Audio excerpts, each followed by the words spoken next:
Australians are the second highest risk of mortgage default. Let's have a look. Hello everyone, Florian here and welcome to another episode of HeiseSays. I hope you're all having a great weekend. Grab your stein of coffee and let's have a look at this article, just highlighting the fact that, well, we're at risk of mortgage default. We're, well, right up there, second highest in the world. Now, I just wonder if this is new, if we've been right up there for some time, because, well, our housing affordability is a bit nuts, isn't it? So let's look at this one, guys. So Australians are at the second highest risk of defaulting on loans.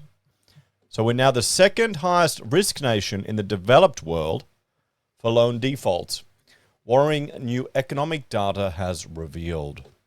The IMF, International Monetary Fund, an organization that focuses on global economic growth run by the UN, and published its World Economic Outlook on Thursday. And I'll zoom in here so we can maximize our screen real estate. The Outlook found Australians have the second highest chance of failing to meet mortgage repayments following 10 consecutive interest cash rate hikes. Economies with high levels of household debt and a large share of debt issued at floating rates are more exposed to higher mortgage payments, with a greater risk of experiencing a wave of defaults, the IMF said in a report. Now, we did a video yesterday about some of the banks increasing interest rates, and we've been following that on the channel for some time. Now, there is a lot of discussion in the media about the impending cliff, the rate hike cliff of people coming off fixed mortgages to, well, variable rate mortgages. You're looking at a 50% increase in your repayments. Now, I put the question now. I put the question out to you, to the fellow viewers. What's going on? Why are people taking out these loans during the COVID mania? And what do they expect is going to happen? Even if they believed the media that the RBA weren't going to increase the rates until 2024. Well, 2024 will come around and then rates are going to go up. What would you do? And a viewer answered, an accountant, said that they've spoken to clients that have gotten that situation. And what they had planned to do was just attack the mortgage as much as they could until 2024. And then when rates started going up, lock in. So that was the strategy. Now, it doesn't seem... I'm thinking, okay, why wouldn't you lock in and then just build up a pile of cash? But then you're limited to how much extra you can throw at the mortgage. It depends on your bank and the situation. I think mine's 10 grand a year extra I can throw on because I'm fixed. Now, I can understand people wanting to be on variable just so they can just go nuts and throw everything at it. But this has thrown a spanner in the works. So if these people were intending to just decimate the mortgage to attack it in these few years until 2024, you would expect that they would have sufficient funds to meet the repayments that are materializing now. And we can see that it's in some of the data.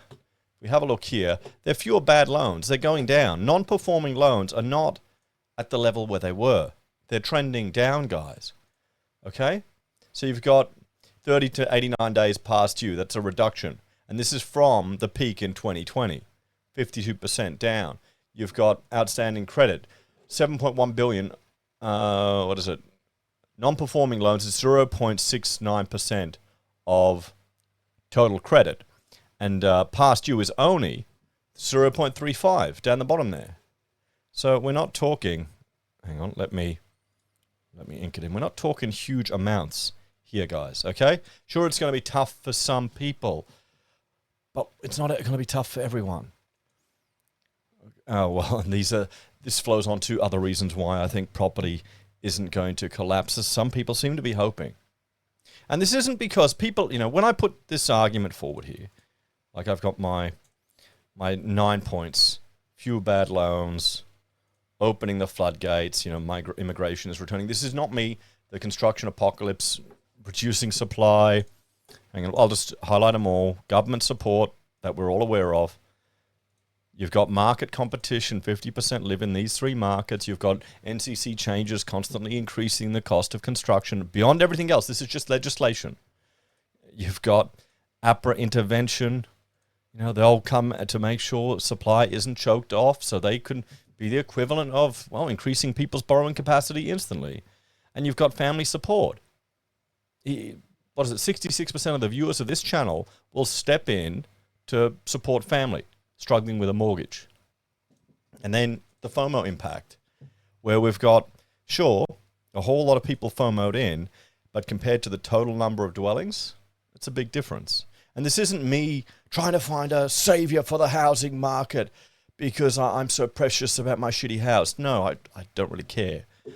It's me trying to understand why the people who've been predicting property crashing and making quite coherent and sensible arguments are getting it wrong all the time. That's what this is. So don't think I'm here spruiking up the property market because I love it. I'm annoyed as much as everyone else that housing is just getting more and more expensive here in Australia. And sure, it's coming off a peak from a mania, but come on, guys. Unless we get a 30% crash from pre-COVID prices, it's not going to be the big correction people were hoping for. It doesn't count. So anyway, back to this. So this is why this is a great scary sounding piece, that we're at risk of defaults. Remember what the banks did during the lockdowns? They did everything they could to kick the can down the road. They prepared buffers. They let people, they gave people mortgage holidays. You know what it'll be. It'll be a quiet tap on the shoulder. You've got to sell. And they can afford to stretch it out, can't they? They don't want to see their assets decrease, do they, the banks?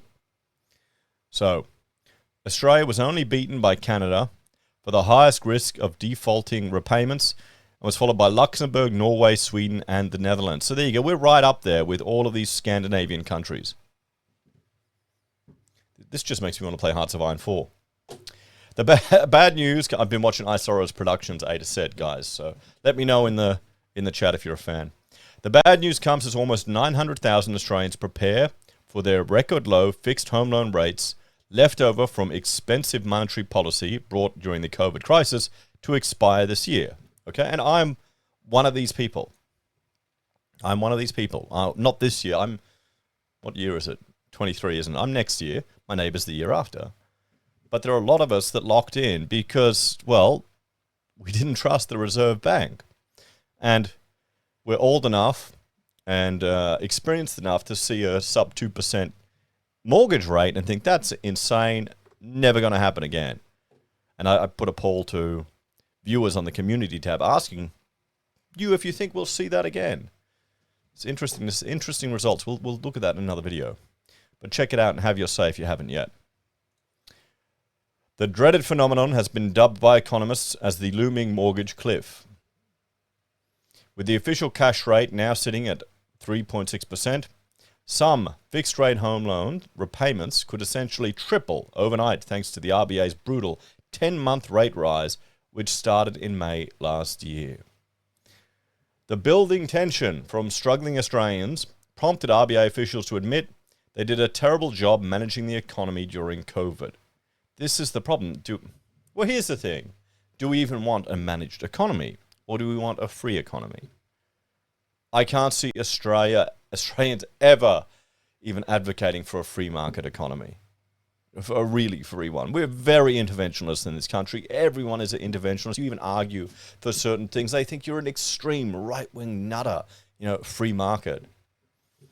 Try and have a conversation with a bunch of people discussing the issues that the minimum wage causes to squeezing people out of the economy and destroying their opportunities. Oh, boy. Even at a libertarian drinks event, I remember I was talking that. They all looked at me funny. So there you go. They probably just all looked at me funny. So, at a panel in Melbourne on Wednesday, RBA board members of 7 years, Ian Harper, said the financial impact of COVID left the bank struggling to keep actual stability in the economy while maintaining its inflation targets. The Australian reported, yeah, but their inflation targets they've never been on target for how long? It's kind of a joke. I mean, here's a question to you. Do you think the interest rate that the cash rate target that the bank sets actually has significant influence on the inflation for the goods and services we use in Australia, or they just adjusted And it's, well, they're mistaking, what's the term? They're mistaking correlation of events with causation. They've raised rates, and then all of a sudden shipping costs are adjusted overseas, oil costs adjust because of economic pressures, all of these overseas factors impacted, and then they're going, oh, look at the impact we had. Maybe they had a bit of an impact on the Australian dollar, but what's driving that more? The cash rate target or demand for our natural resources? We'll have to see, guys. We'll have to see. Both of those things led to an extremely cautious, with hindsight, excessively cautious in how we set rates during the time, he said. So they're admitting they essentially got it wrong. Shortly before the report, the officials from the Reserve Bank of Australia admitted they'd done a terrible job managing interest rates with almost 900,000 mortgage owners on fixed rate payments. So we've already read that already, but set to see their bills triple. I mean, there we go. When you look backwards, oftentimes you see things more clearly than you do at the time, he said. However, Australia isn't the only country in economic strife, with the IMF predicting global growth output will fall by 0.1% following the collapse of banks in Europe and the US. Below the surface, turbulence is building, and the situation is quite fragile, as the recent bout of banking instability reminds us, IMF economic counsellor Pierre-Olivier Gourinchas said. I'm sure I butchered that. We are therefore entering a perilous phase during which economic growth remains low by historical standards and financial risks have risen, yet inflation has not yet decisively turned the corner. More than ever, policymakers will need a steady hand and clear communication. Treasurer Jim Chalmers has confirmed the IMF's outlook was pretty grim while speaking to Sunrise from Washington on Thursday morning. We do enter this new period of global economic uncertainty from a position of relative strength, he said. Our unemployment rate is low. We've got the beginnings of wages growth. We're getting very good prices for our exports on global markets as well. It will be a difficult period. Our economy will slow considerably, but in this environment, you'd rather be Australian than almost any other country. And you've got to understand, if we're seeing a slowing economy, it's not going to be uniform. You'll have certain sectors that will be hit harder than others.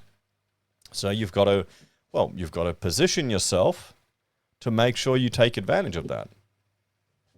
I remember when, in 2011, there was a huge slowdown in the architectural business here in Brisbane, and there were firms laying off their, was it Mirvac?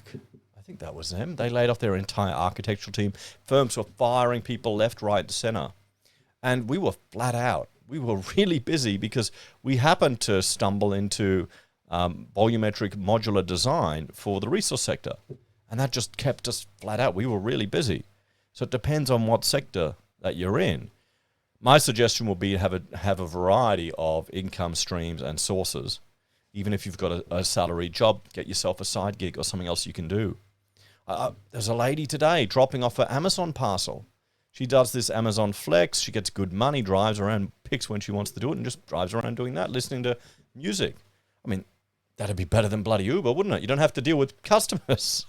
Something to consider. Let me know if you've done it. So,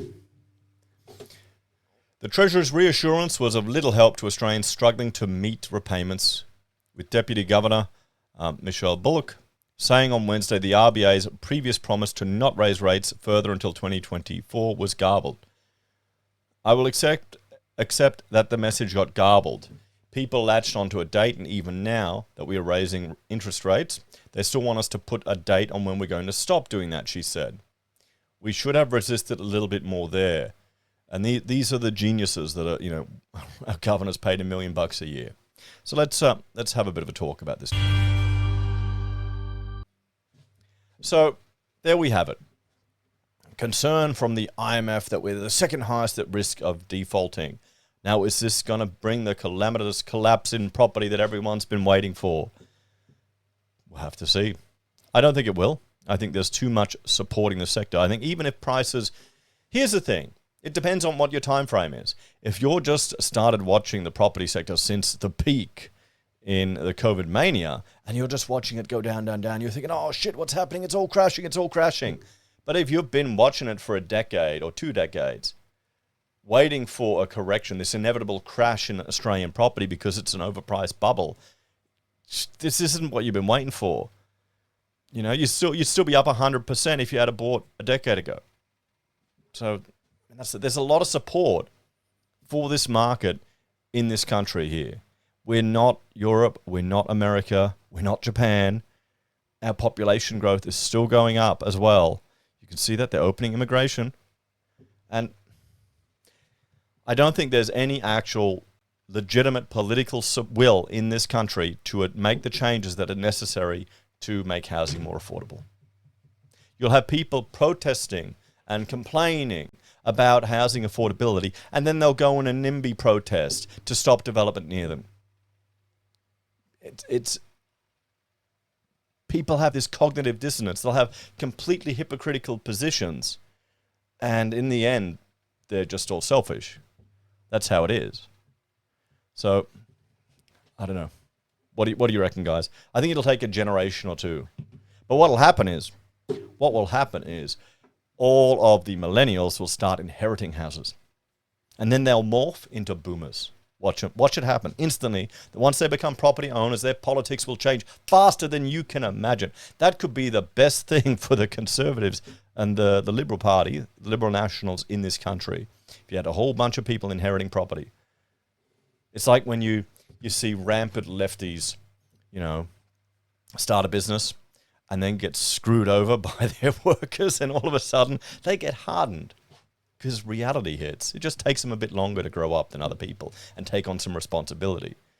You see, it's the ones who never do that, well, they make a career out of it, don't they? Anyway, guys, let me know your thoughts and opinions on this one. What do you reckon? Do you think we're all going to start defaulting on our mortgages? Aussies are in trouble. Honestly, what will happen is discretionary spending will go down and the retail sector will take a hit. Anyway, thanks for watching. Like, share, subscribe to my channel. Do all those YouTube things that you're meant to do. Check out HeiseBim and Heise Does. And if you're a fan and enjoy my content, you can support us on YouTube or Patreon. Use our referral links, buy our pocket squares, or call us if you need an architect. Take care. Have a great day. I'll see you next time. Bye for now.